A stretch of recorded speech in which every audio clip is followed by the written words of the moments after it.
est spirituel représente un signe prophétique. La Bible dit qu'au ciel, il y a 24 vieillards assis en face de l'Éternel. 24 vieillards plus l'Éternel, ça fait 25 personnes.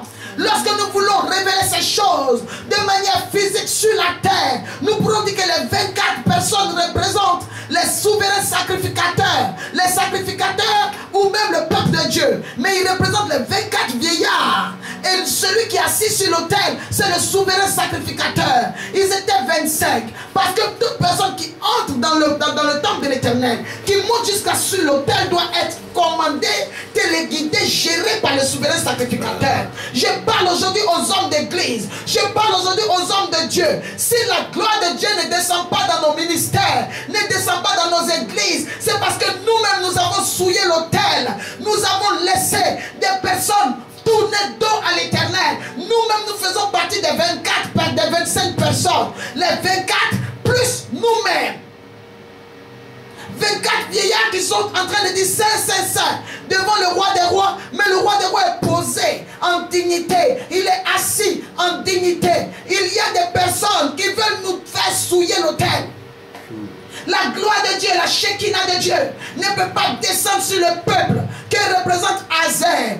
Azer peut être considéré comme la tribu de Dieu, la tribu qui doit produire, la tribu qui doit donner des mets excellents. C'est le problème de l'église aujourd'hui. L'église est comme Azer qui doit produire des mets excellents. Mais aujourd'hui, l'église produit la médiocrité. Aujourd'hui, l'église produit des mets avec des asticots. L'église produit des mets avec la maladie. L'église produit des mets. Avant, des chrétiens ne mourraient pas dans les églises. Aujourd'hui, on amène des gens malades. Les gens crèvent dans les églises. Comme si Dieu n'est plus Dieu. Comme si Dieu n'agit plus. Comme si Dieu ne bénit plus. Comme si Dieu n'a plus de puissance. Il a la puissance. Mais l'autel est souillé. Il dit Ézéchiel, regarde. Je viens dire à une personne aujourd'hui. Toi, tu te sens peut-être saint. Tu te dis non, moi je n'ai rien à voir dedans. Tu es l'Ézéchiel aujourd'hui qui doit changer les choses. Tu dois faire des choses différentes. Je viens dire à toute personne aujourd'hui qui veut que Dieu opère dans sa vie.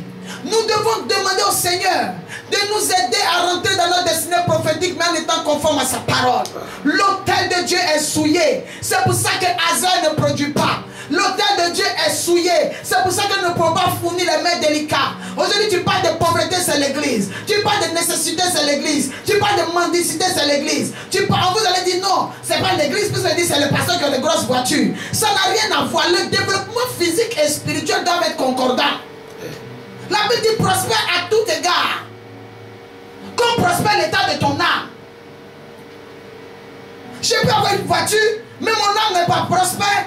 Je peux avoir une grosse voiture, je peux avoir de grosses villas, je peux avoir de grandes églises, mais mon esprit n'est pas prospère. Mais si j'ai de grosses maisons, j'ai des bénédictions que Dieu m'a données parce que je dois prospérer à tous les niveaux et dans toutes les dimensions. Même si les gens me persécutent, Dieu s'en fout parce que c'est lui qui m'a donné, il sait que je mérite. Mais lorsque je sais que je ne mérite pas, je ne suis pas en accord lorsque je monte sur l'autel. Je viens dire à une personne, il faut que tu puisses te réconcilier avec ton Dieu pour monter sur l'autel. Lorsque tu vas te réconcilier avec ton Dieu, Dieu va te donner plus que ce que tu as eu. Lorsque tu vas te réconcilier avec ton Dieu, tu vas monter sur l'autel. Tu vas voir que tu n'auras pas besoin de crier sur les démons 4 fois. Ils savent que la Shekinah de Dieu a repris contrôle. Aujourd'hui, la sorcellerie agit dans l'église. Les démons jouent dans l'église. Les mystiques, les sorciers, ils viennent, ils s'en foutent. Parce qu'ils voient que la Shekinah de Dieu a disparu. Alors qu'ils ne peuvent pas rentrer en contact avec l'onction de Dieu. La Bible dit que l'Esprit de Dieu ne cohabite avec aucun autre esprit. Il dit Ézéchiel, regarde. Ils ont donné dos. Alors que lorsqu'il y a les 24 vieillards et le souverain sacrificateur, lorsqu'il y a les 24 vieillards et qu'il y a l'éternel Dieu qui est assis sur son trône, la Bible dit qu'il y a la gloire qui descend. Les 24 vieillards doivent comprendre leur destinée, leur mission. Les hommes de Dieu, les disciples, les appelés au ministère, les fidèles dans les églises doivent comprendre. Et on dit quoi? Ils ont dépassé un certain niveau. Ça veut dire que ce n'était plus seulement les fidèles. C'était maintenant les personnes qui rentraient dans le sacerdoce. Il est temps que nous puissions nous réveiller. Il y a quelque chose qui ne va pas. Si nous sommes chrétiens, nous avons porté cette chemise, ce vêtement, ce manteau. Il y a quelque chose qui est caché derrière. Aujourd'hui, on nous crucifie parce que nous sommes chrétiens. On nous insulte parce que nous sommes chrétiens et soyons bons chrétiens.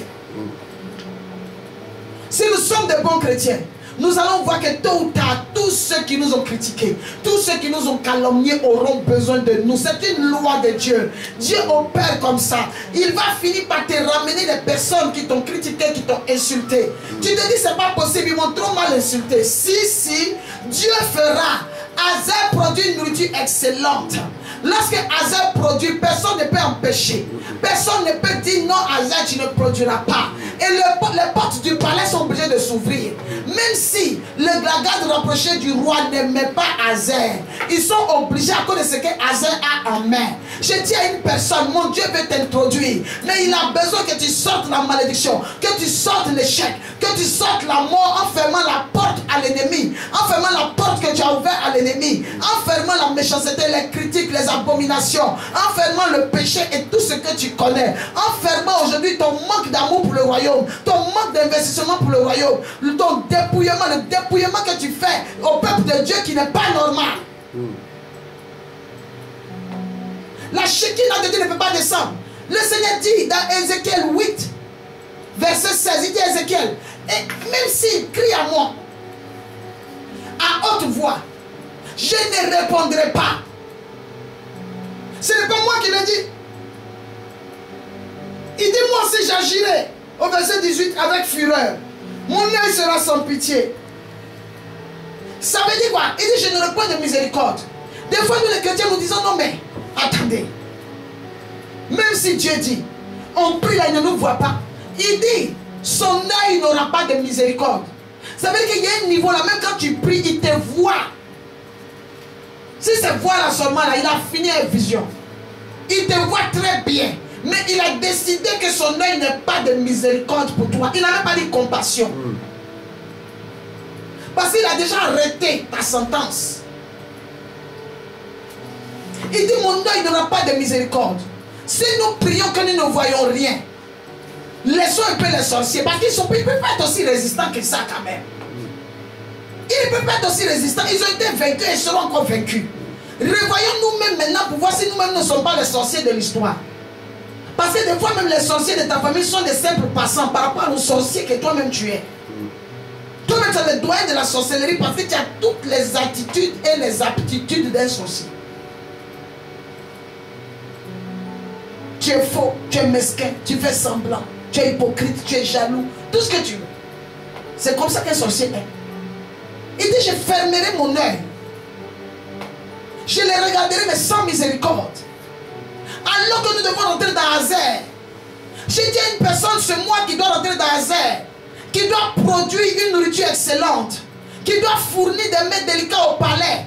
On n'a pas dit Abraham à côté. On n'a pas dit dans la brousse. On n'a pas dit au campement. On dit tu dois quitter ton état pour rentrer dans la gloire. Si ce mois tu veux rentrer dans la gloire, il faut que tu te retournes vers l'Éternel. Parce qu'on dit qu'ils sont rentrés vers l'autel, entre le parvis et l'autel du temple, mais ils ont donné dos. Nous pouvons être dans la maison de Dieu, mais en fait nous sommes dos à Dieu, pas face à Dieu. Ils étaient dans la maison de Dieu, pas en dehors. Mais étant dans la maison de Dieu, ils avaient donné dos au temple. Et on dit que Dieu considérait qu'ils étaient en train d'adorer le soleil. Alors qu'on dit quoi pour prier Dieu, il faut lever les yeux. Des fois nous levons les yeux, mais nous ne levons pas les yeux vers l'Éternel. Nous levons les yeux vers le soleil. Dieu est plus haut que le soleil. Il est dans plus de profondeur que le soleil. Mais comme nous sommes superficiels, nous n'arrivons pas à toucher la profondeur de Dieu. Nos prières se limitent au soleil.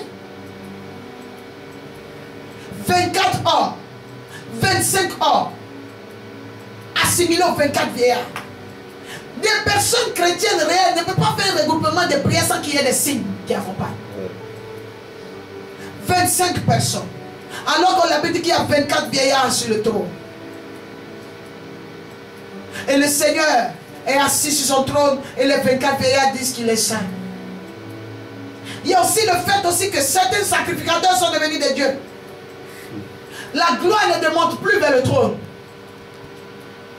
L'honneur, le respect, tout, on doit le donner au serviteur de Dieu. Mais quand les fidèles te disent que tu es daddy, toi aussi tu dois avoir un daddy.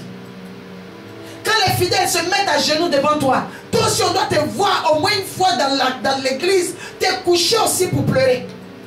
Les fidèles se mettent à genoux pour adorer. Mais toi tu n'acceptes pas de te mettre à genoux pour adorer. Ce n'est pas normal. Les fidèles quand ils veulent te saluer, ils se mettent à genoux. Mais toi tu ne te mets à genoux devant personne. Même si tu ne te mets à genoux devant aucun homme de Dieu. Mais on doit te voir quand tu es au culte. Quand tu es assis sur ton autel. Quand tu es arrêté sur l'autel de Dieu. On doit sentir qu'il y a un patron, même si on ne le voit pas, qui te gère. On doit sentir l'humilité. On doit sentir que ton patron est arrivé. On peut ne pas savoir. Nous, on peut ne pas voir que ton Dieu est descendu. Mais par ton attitude, on peut sentir que, on dirait que son patron est là. Parce que de la manière dont il est couché, de la manière dont il parle, il y a des hommes de Dieu pour les vêtements qui ne peuvent pas se coucher par terre. J'ai béni le nom du Seigneur parce que moi, le Père spirituel que Dieu m'a donné, le Bishop Kayem, je le vois se coucher par terre. Il adore, il pleure, il adore, il prie, il adore. Je l'entends dire que toute la gloire revienne à l'Éternel.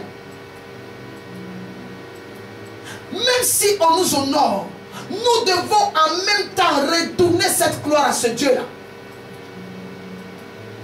Il faut que le peuple sente que tout ce qu'il te donne, tu redonnes à Dieu. Sinon, arrivé un moment, il va y avoir une crise. Le peuple va rencontrer Dieu, mais pas toi. Si toi-même tu es un homme de Dieu, arrivé un moment, qui voit que tout ce que tu fais, comme si le ciel est fermé sur ta vie, c'est ton message. Azer produit. Azer est un fournisseur. Mais c'est nous les hommes de Dieu qui sommes les fournisseurs de l'onction. C'est nous qui fournissons le réma. En ce moment, je suis en train de prêcher, vous êtes en train de m'écouter, ce n'est pas vous qui me parlez. Mais quand j'ai fini de prêcher, vous êtes bénis, le même message doit me bénir. L'onction qui va opérer la guérison dans ta vie doit opérer la guérison dans ma vie. L'onction qui va opérer le déblocage. Tu as tes factures à payer, que moi aussi je puisse payer les factures de l'église en électricité et eau. La même onction qui est en train d'être libérée, je te dis, Azer c'est ton moi, Azer c'est ton moi, Azer c'est mon moi. Amen. Mais toi, comment je vais dire, tu vas dire Amen. Mais moi, si je ne dis Amen à personne, Dieu va lever sa main sur ma vie. Nous sommes dans l'église, mais nous avons tourné dos. Nous avons donné dos.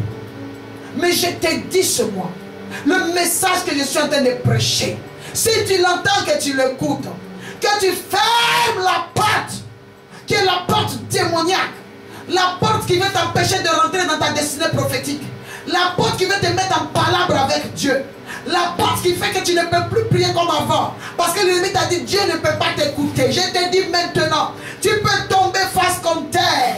Et tu peux commencer à élever la voix et dire à Dieu, je reconnais que tu peux tout et que rien n'est impossible. Éternel, je retourne mon âme à toi, je retourne mon esprit, je me mets sous ton contrôle. Je sors de l'informel et j'entre dans le formel. Je me fais enrôler encore par toi, Seigneur. Je reviens encore à ma base. Je reconnais que tu es le général. Je reconnais que tu es le chef de l'armée et que je suis un soldat en tes mains. Même si je suis sorti, j'étais déserteur. Éternel, je reconnais. Fais-moi passer à la cour martiale si tu veux.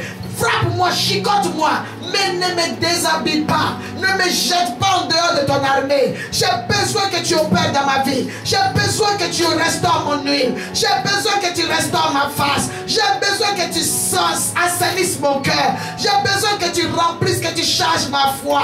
J'ai besoin. Il est temps qu'un chrétien dise à Dieu, j'ai besoin du surnaturel. J'ai besoin de ta présence. J'ai besoin. Pas seulement j'ai besoin d'argent. Pas seulement j'ai besoin de voitures. Pas seulement j'ai besoin de costumes. Pas seulement j'ai besoin de diamants. Pas besoin seulement d'avoir des billets d'avion pour voyager. Mais que tu dises à Dieu comme au départ, j'ai besoin de toi. Éternel, si tu n'es pas avec moi, je suis foutu. Si tu n'es pas avec moi, je ne peux pas prêcher. Si tu n'es pas avec moi, je ne peux pas adorer. Si tu n'es pas avec moi, je ne pourrai pas bénir ton peuple. Azer produit une nourriture excellente et il fournit. Je finirai ce jour parce que je continuerai jeudi prochain, mais je finirai ce soir pour dire Azer produit. Produisons en nous d'abord Ensuite, nous pourrons fournir. Je dis à une personne aujourd'hui, tu n'arrives pas à fournir ce qu'il y a de meilleur parce que toi-même, tu n'as rien produit en toi.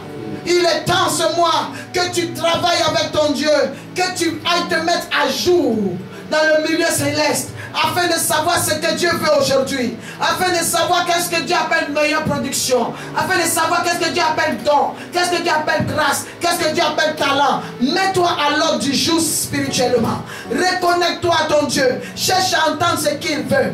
Dès que tu pourras te connecter, connecte-toi.